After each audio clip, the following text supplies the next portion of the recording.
everybody. Welcome to CrossFit and Coffee today. So we are going to be talking a little bit about force, power output.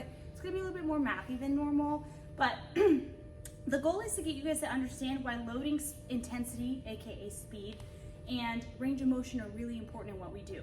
So Fran is a benchmark workout, 21-15-9, thrusters and pull-ups, right? Most of us have done it here. It's saucy if you haven't done it, okay? Like, you get to a point where you can only go so fast no matter what the loading is, and that's like right around the 1:30 to 2 minute mark. You can't get any faster no matter what the loading is, right? Because there's a certain amount of work. But you can take any workout that we do here and do what we're gonna talk about and figure out how much work and power output you actually did. So we're gonna be using force times distance equals work.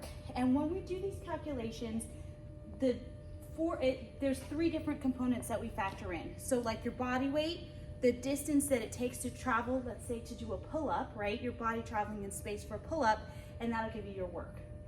Same thing with the barbell. So this is where range of motion is important, right? If you're just here instead of here, right, and hitting that full range of motion, it's not just a standard that we're holding you guys to, okay? It also impacts the amount of power output that you guys put out.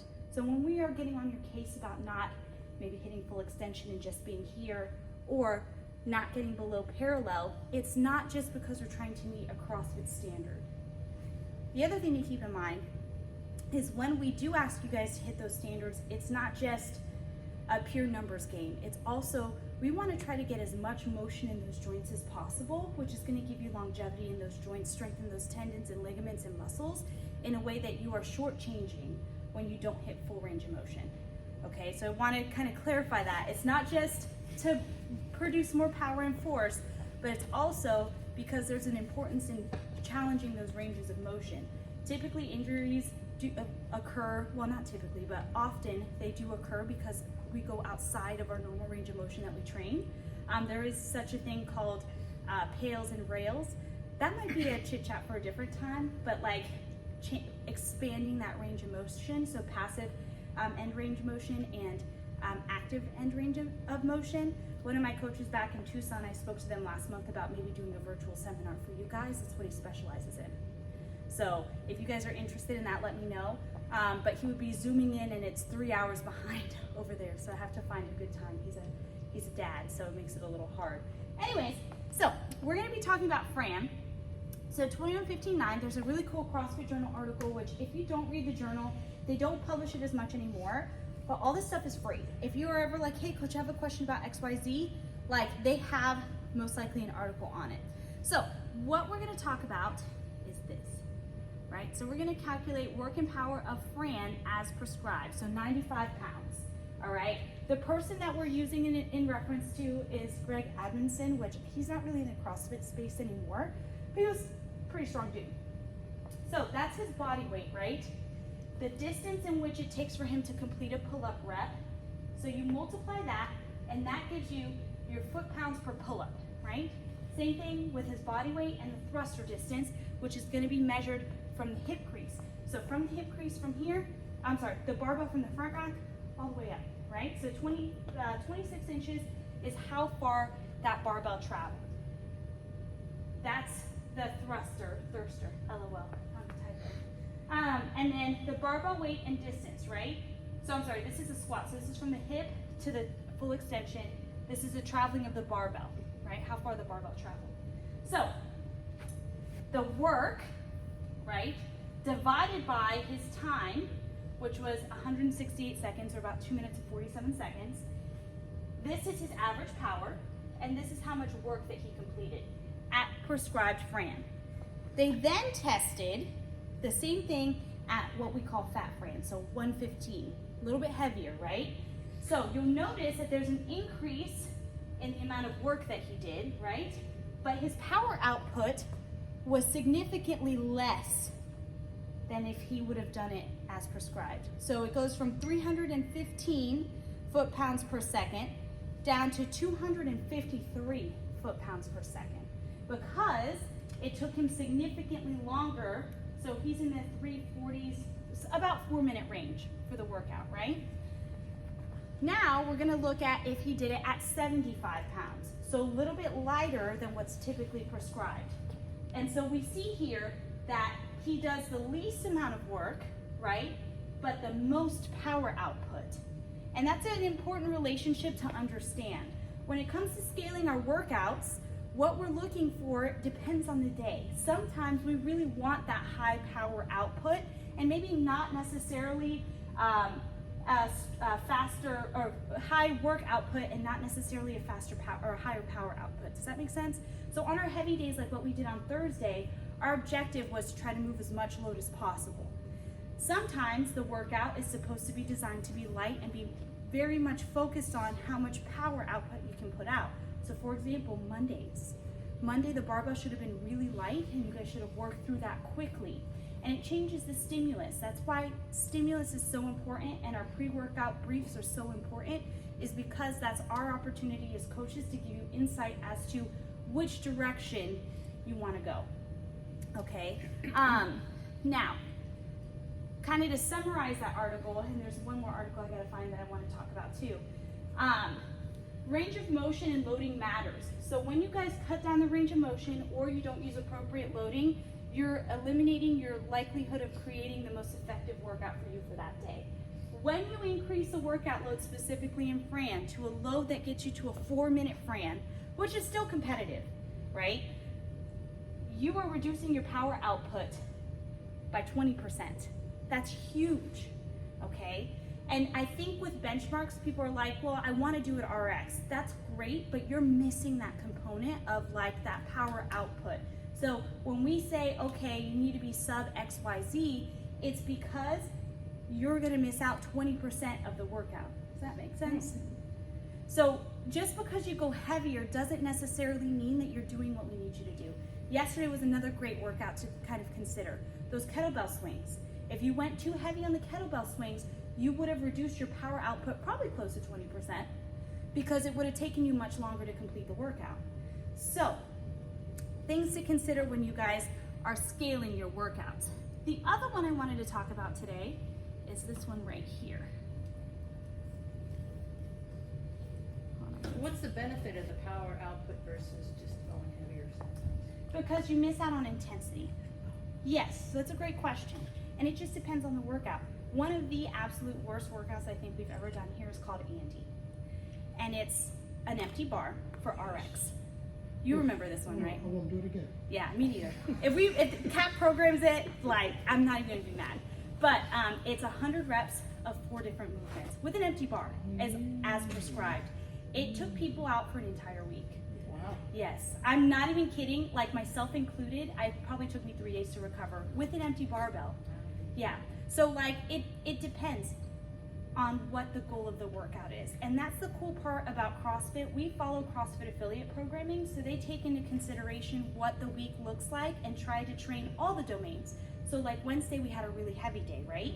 We want to hit all of the domains. CrossFit specialty is really being about the most well-rounded athlete in the sport. You can be a gymnast, you can be a runner, you can be a cyclist, great at swimming, weightlifting, coordination, balance, agility, all those things they factor in together. And so our programming is reflective of that.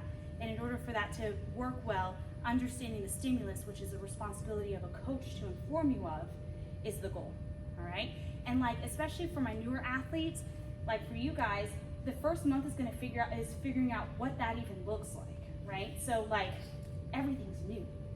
And so our goal is to scale the workout for Peter or for you guys or for Caesar or for Kirsten or for you in a way that allows you to still feel the same way as everybody else.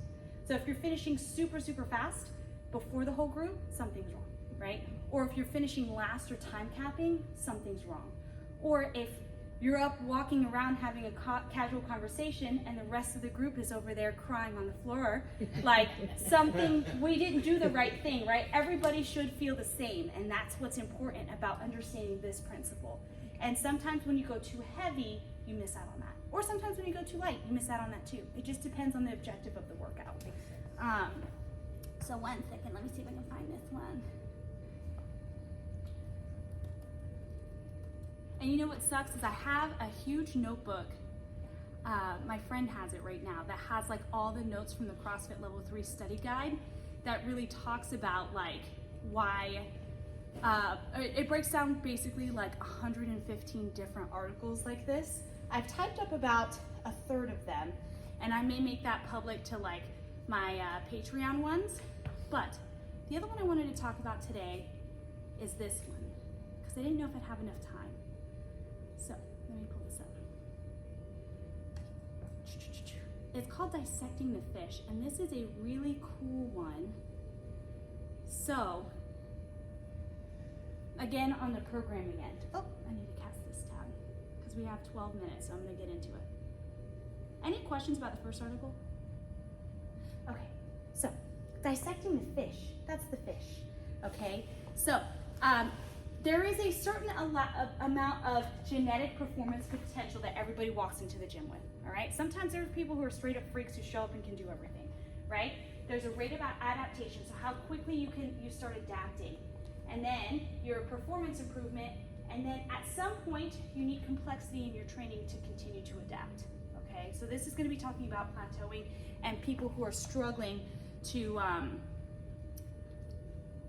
find results. And we see this a lot in my 2, 3, 4, 5 month or 5-year athletes.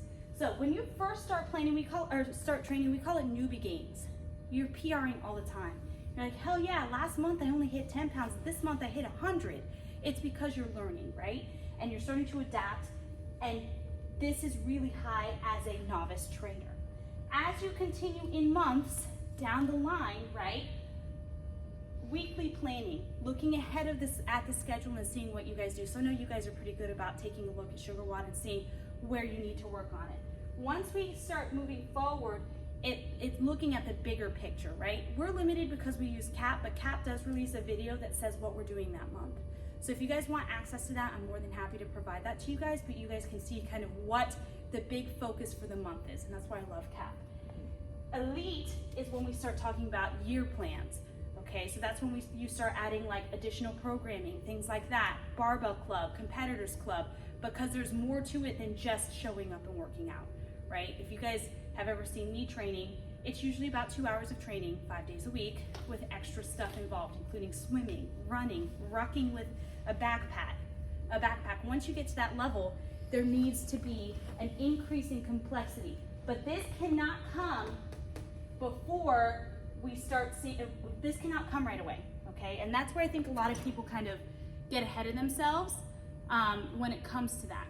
So, on this next one, our beginner athletes are still needing to learn how to do things, but also are building strength.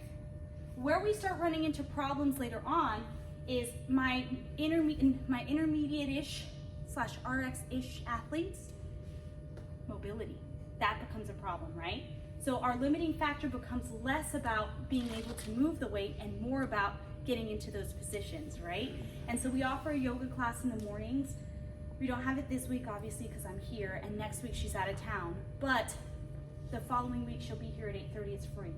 Most places charge for it. She doesn't charge me, so I don't charge you. But utilize that. When is it? At 8:30 on Saturdays. Oh, just Saturday. Yep. Miss Cami does it.